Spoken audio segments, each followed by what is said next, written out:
Welcome to Two Wheels, and on this week's show I will be in the south of France. I'll be taking a look behind the scenes at the organisation involved in launching a brand new machine to the world's motorcycle press. Wayne attends the opening of a brand new motorcycle showroom. But before he does that, we're sending him up north to somewhere where he really will feel at home. It's an off-road centre.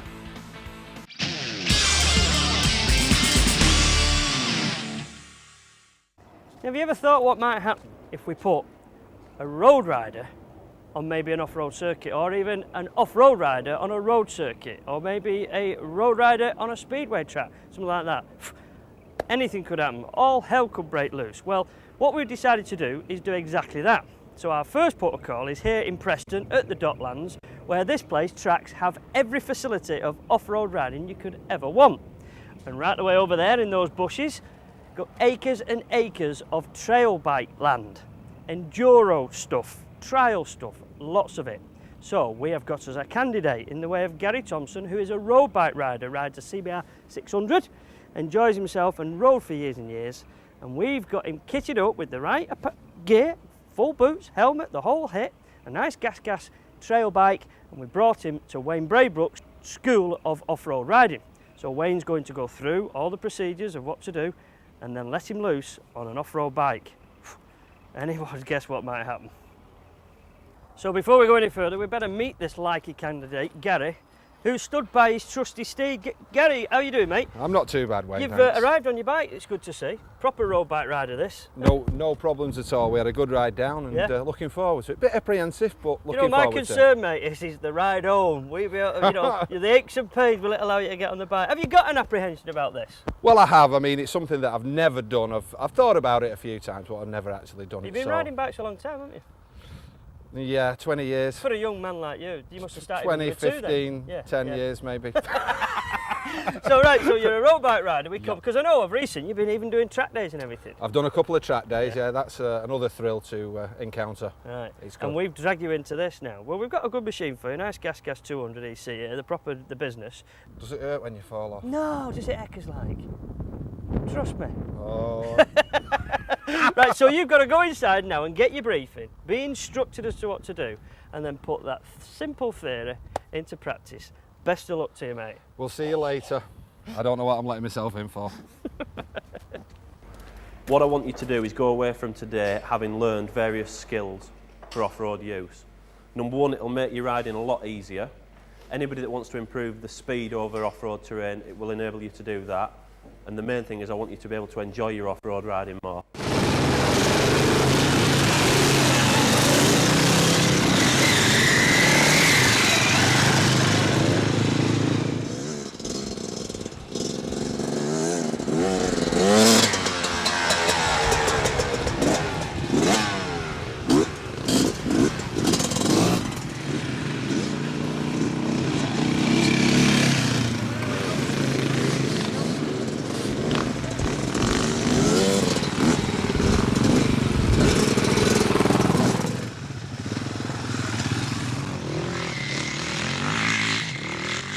So this is where the lads stop for just a minute or two, get a breather and then be educated, because what Wayne will do now is explain the right method of going round the corners, into the berms and so on.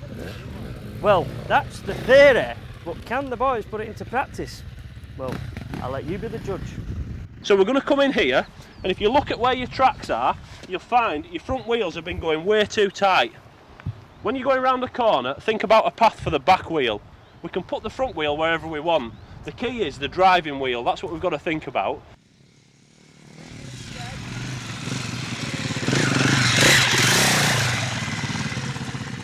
Now then, we need to ask that question, don't we? Are you knackered? My arms are absolutely killing me. It's just something you don't expect. I mean, road riding is so easy compared to this. I mean, I'm just watching him go round. I don't know how they can go round so fast. I'm pottering around up and down every dip and everything. Oh, it's absolutely amazing. You mustn't underestimate the fact that some of these lads, including Wayne in particular, is an enduro champion, you know. I mean, he's a trials rider world level, so he will make it look easy. And he's had a few hours on an off-road bike. How many hours have you had on? About 1 1/4 now. Exactly, so you don't expect miracles. We've been watching, and what is very evident, even in such a little time as an hour, is you're learning something all the time. Absolutely. You're smoother as we watch and so on, but your arms are pumped up and everything else. I've never had such big forearms in all my life. I mean, I've got big ones to start with, but it's like a rock under here, I'll tell you. Have a breather, have a fag, which I know you should be doing, when you're doing physical exercise like this, but have one, and then get back on it again, mate. I've got to get back on it. I mean, you keep falling off. I fell off twice. I'd only turned the first corner, went through the first edge. So, I mean, what can I say? You've got to do it. Well, you've experienced going through edges.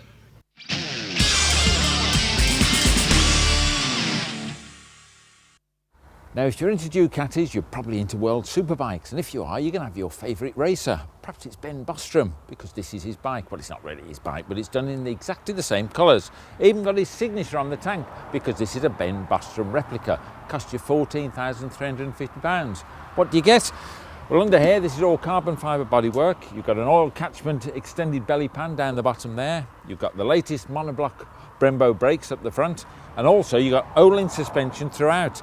This one, in fact, is made for the American market, and so it's been down-spec'd a little bit because of emission regulations, but nevertheless, it's a limited edition. This one's number 3 of 155, and because it's for the American market, you've even got little reflectors down there. Not worth a lot, but nevertheless, you've got them.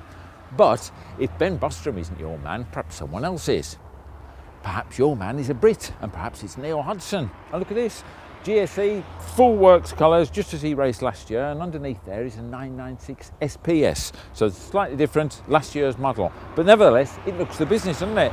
This one is fully spec'd up with loads of carbon bits. The bike's going to cost you 13.5 grand, but it's got £2,500 worth of carbon bits and pieces, including these works air tubes up the front here, all carbon, and an airbox. It's got standard suspension, shower.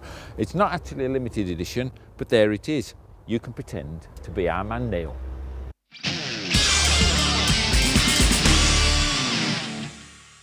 Now, a number of weeks ago on Two Wheels, we brought to you a sort of a behind-the-scenes footage of what happens in a motorcycle dealership. We visited a Honda dealership in Manchester, and at the time they spoke about how they wanted to make some improvements. So first of all, let's show you as things were when we first visited.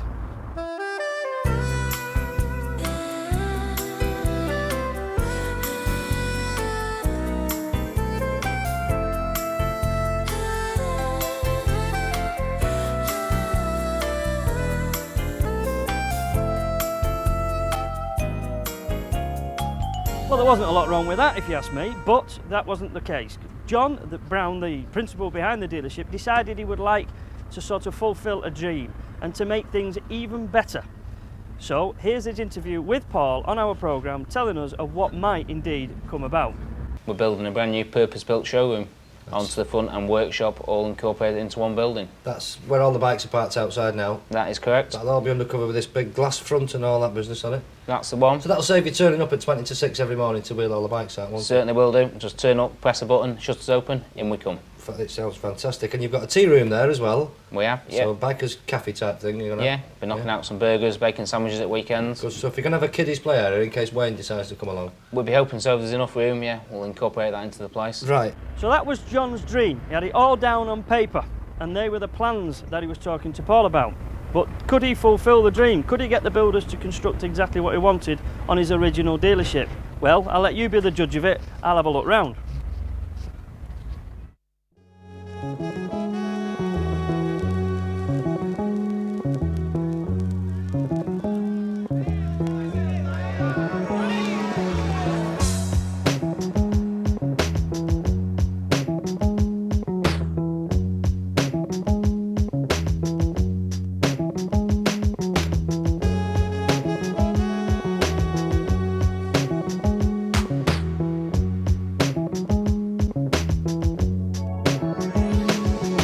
Can't not be impressed, can you? It's absolutely beautiful, and to think what it was like before.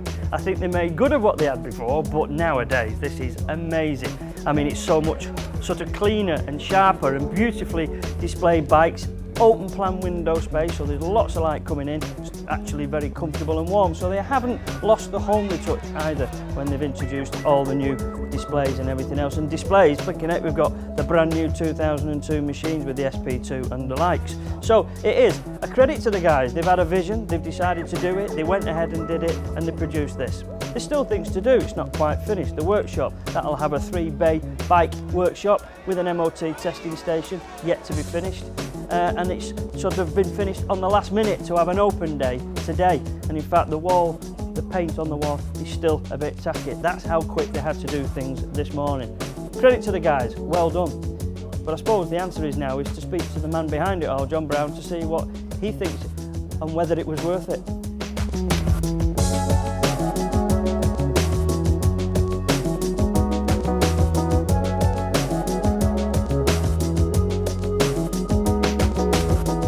Now then, here's the man himself, John. Congratulations. Thank you, Wayne. This development of this place, fantastic. You've been trading while you've been having the job done. It must have been a bit of a nightmare. Yeah, we've struggled on a bit. It's been hard. The workshop's not been here. All Yeah. the bikes have moved from here to there and back. So you must Just have put been a fair difficult. few miles on the van backwards and forwards, then, eh? Yeah, it's probably done about 10,000 miles in the last 12 weeks. Right. Have all the customers stuck by you? Like, if you've obviously, you know, you're not going to be able to service the bikes as easy as they might want it, you know, next Wednesday or whatever. Have they been sticking by you? Customers have been fantastic. Yeah, Yeah. they bear with us. Generally, we've lent them a courtesy bike, which we always do anyway, so they might have had it for 2 days rather than just for a day. But Oh, yeah, yeah. we've had Also, no real even your problems. courtesy bikes have got a few more miles on the clock. That's it, a bit high mileage. Has there been any major hiccups along the way? A few arguments with the builders about when it was going to be finished, but we expected that. Deadlines are always a Christmas problem, came aren't along, yeah, but that was life. Yeah. Christmas spoiled it, did it? Yeah, yeah, that we exit for 10 days. Is that right? But I mean, the thing about it is, in the end, you've got to work out whether it's worthwhile. Now, you can't be an instant judge because you've got to see how trade goes. But I mean, it must be nicer for you to come in on a daily basis and work here. Yeah, for the long-term future, it's a lot more cleaner, friendly environment. Bikes have got a lot more space around them and just looks fantastic. It does look great. It does look great. Let's hope you get some more sales to cover the cost, because it must have been a fair few quid. Yes. Yeah. But it's a long family tradition, this business, and you've built it up to what it is. Surely this must be the barrier now. You can't be wanting to expand any more. Yeah, you never know where the future is. Yeah, we'd like to go next door next. Would you? Yeah, I'd like to buy next door and knock into there and never give up. No holding you back then, is there? No point being shy as a viewer. Now, it's a bit of an open day today. You've got plenty of people in and that lot, and they've got the butty wagon outside having some drinks and some sandwiches and things. I also noticed there's competitions going on, freebies. You just got to put your name on a bit of a card. So if you forgive me, I need to put my name in. It's all right if I fill it in. I think you might as well fill it in, Wayne. If you can write, you get your name in there. That's the problem, and John. address. Can you just write it for me, because I'm struggling with my name. Do that for you. It starts with a W. Starts with a W.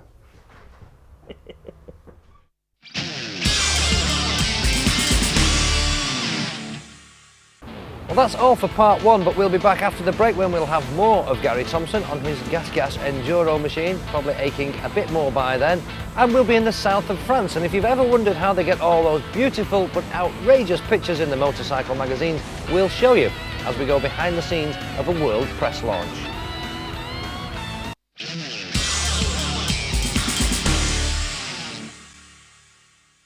Welcome back to Two Wheels. Now, before I just nip off to the south of France, here's Gary with some very sore legs on an enduro bike.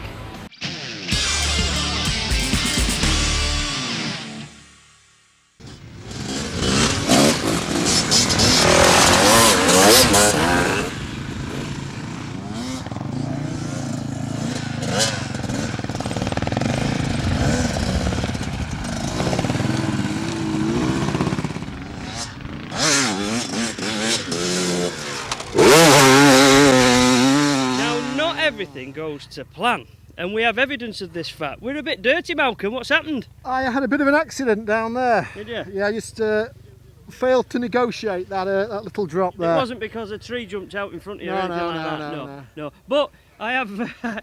Where does that go, we ask? I think it goes there. Ah, it's only a close Yeah, name. We don't need that, do we? need that, no. You can jump on and kick it in Yeah, gear, away well, you go. the bike's pretty heavy, so anything you can lose, make it a bit lighter, you know. That's fair enough. Yeah, but listen, I need to ask you this very simple question. Yeah. Are you enjoying this? I'm enjoying it, but I'm absolutely knackered. I don't think you're alone. I think everybody else is tired. I'm tired, I've only watched. But you are enjoying it together. Very much, it's brilliant. And are you learning something? Yeah, oh, definitely, yeah. Yeah. I mean, this is the first time I've ridden off-road for donkey's years, so I am a novice, really. Yeah. But I'm learning, yeah. Excellent. Yeah. And you've It's learned good fun. something where Yeah. the clutch lever goes. Yeah. It's my souvenir of my day out, a broken clutch lever.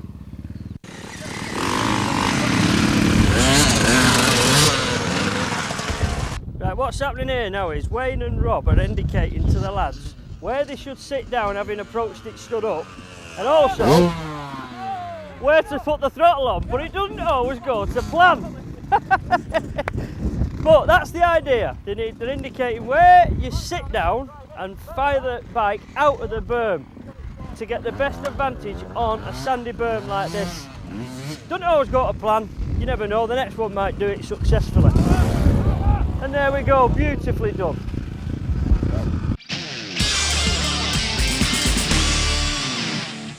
This is the man that organises all of the Honda UK launches, Scott Grimsdale. Scott, how long has it taken you to organise this now? The actual launch has been planned probably for about 8 to 9 months. Probably the first input the UK had, because it is a European or worldwide launch.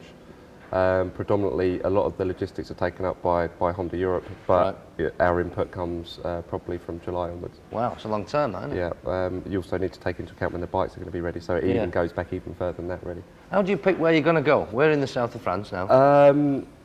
Usually it's dependent on the bike. For instance, if you're going to launch a bike like a Fireblade, you would try to do that at circuit, and obviously try and get a road course in as well. So you try and find a suitable location that can obviously show the bike's abilities off.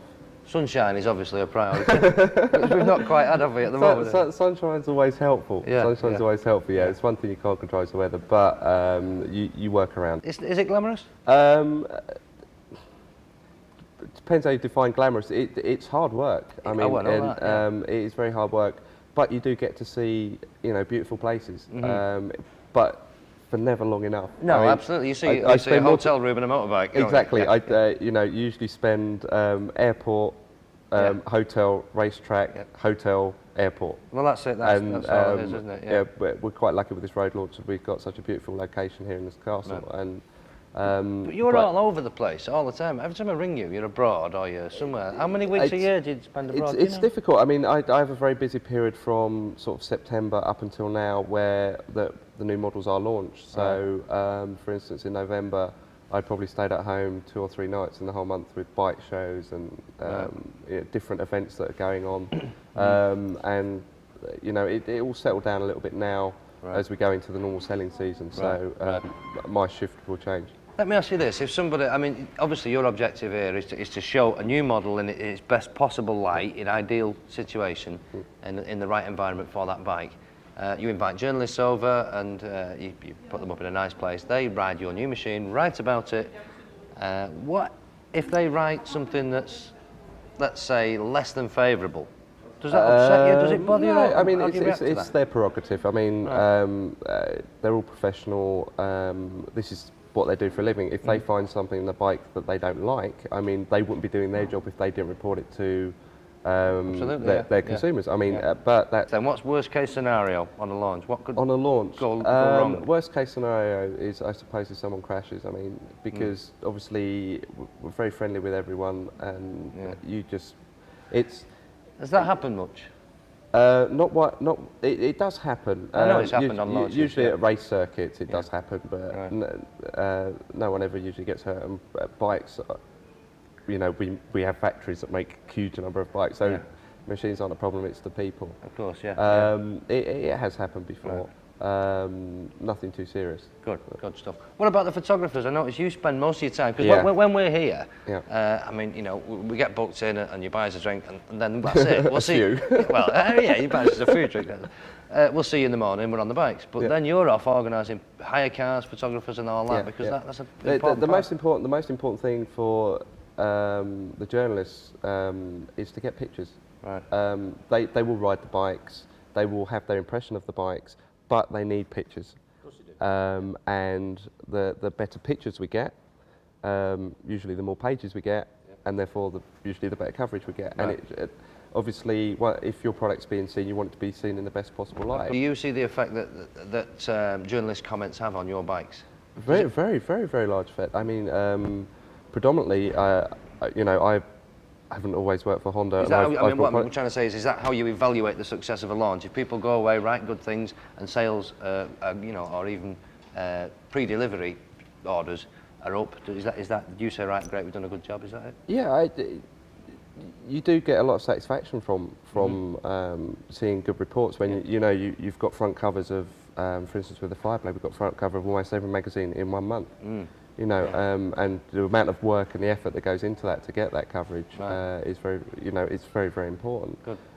But you measure it in various ways. It's not just about number of pages that you get.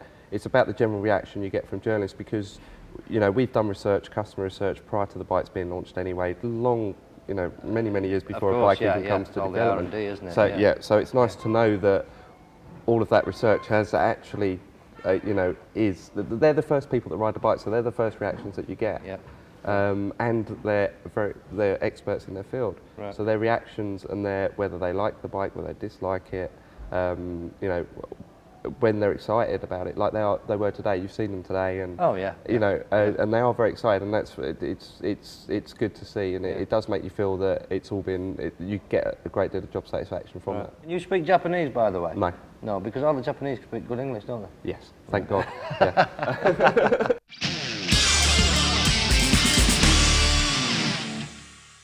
Well, that's all from Two Wheels for this week, but join us next week when you can see if all of those plans actually did work out, and be prepared for some of the most outrageous riding you've ever seen on a bike that you probably didn't think was capable of such things, as we take a look at the brand new Pan-European.